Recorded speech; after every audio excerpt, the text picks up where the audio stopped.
ನನಗೇನು ಸಿಕ್ತು ಅನ್ನುವಂಥದ್ದನ್ನ ನೋಡಿದ್ರಿ ಈಗ. ನಮ್ಮ ರಾಜ್ಯಕ್ಕೆ ಏನು ಸಿಕ್ತು ಅನ್ನುವಂಥದ್ದನ್ನು ಕೂಡ ನೋಡಬೇಕಲ್ಲ. ಏನು ಕೊಟ್ರಪ್ಪ ನಮ್ಮ ರಾಜ್ಯಕ್ಕೆ ಕೇಂದ್ರದಲ್ಲಿ ಕೂತ್ಕೊಂಡು ಅಂತ ಹೇಳಿ ನೋಡೋಣ. ಅದನ್ನು ಕೇಂದ್ರ ಬಜೆಟ್ನಲ್ಲಿ ಕರ್ನಾಟಕದ ನಿರೀಕ್ಷೆ ಯಾವುದು ಕೂಡ ದೊಡ್ಡ ಮಟ್ಟದಲ್ಲಿ ಈಡೇರಿಲ್ಲ. ಈ ಬಾರಿಯ ಬಜೆಟ್ನಲ್ಲಿ ಕರ್ನಾಟಕಕ್ಕೆ ಏನಂದ್ರೆ ಏನೂ ಇಲ್ಲ. ಥೋಸ್. ಬೆಂಗಳೂರಿಗೆ ಸಿಕ್ಕಿದ್ದು ಎರಡು ಹೈ ಸ್ಪೀಡ್ ರೈಲು. ಯಾಕೆ ಇಷ್ಟೇ ಯಾಕೆ ಕೊಟ್ಬಿಟ್ರು? ಕೇಳೋರಿಲ್ಲ. ಇಲ್ಲಿ ಕಾಂಗ್ರೆಸ್, ಅಲ್ಲಿ ಬಿಜೆಪಿ. ಭದ್ರಾ ಮೇಲ್ದಂಡೆ ರೈಲು ಯೋಜನೆಗಳಿಗೆ ಅನುದಾನ ಸಿಗಲಿಲ್ಲ.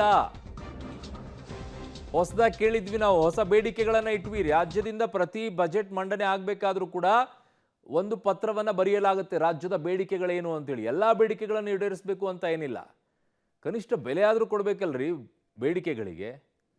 ಕರ್ನಾಟಕಕ್ಕೆ ಸಿಕ್ಕಿದ್ದೇನು? ಎರಡು ಹೈ ಸ್ಪೀಡ್ ರೈಲು ಕಾರಿಡಾರ್. ಅದು ಯಾವ್ಯಾವುದು ಅನ್ನುವಂಥದ್ದನ್ನು ನಿಮಗೆ ಹೇಳಿಬಿಡ್ತೀವಿ. ಎರಡು ಹೈ ಸ್ಪೀಡ್ ರೈಲು ಕಾರಿಡಾರ್ಗಳು ಸಿಕ್ಕಿವೆ.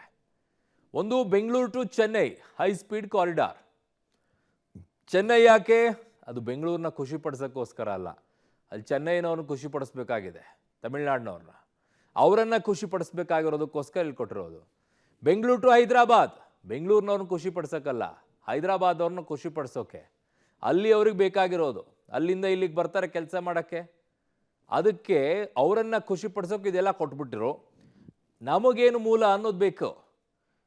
ಕರ್ನಾಟಕ ಕರಾವಳಿಯಲ್ಲಿ ಪಕ್ಷಿಪಥ ನಿರ್ಮಾಣವನ್ನು ಮಾಡ್ತಾ ಇದ್ದಾರೆ, ಅದರ ಜೊತೆಗೆ ಕರಾವಳಿಯಲ್ಲಿ ಆಮೆ ಹಾದಿ ನಿರ್ಮಾಣವನ್ನು ಮಾಡ್ತಾ ಇದ್ದಾರಂತೆ.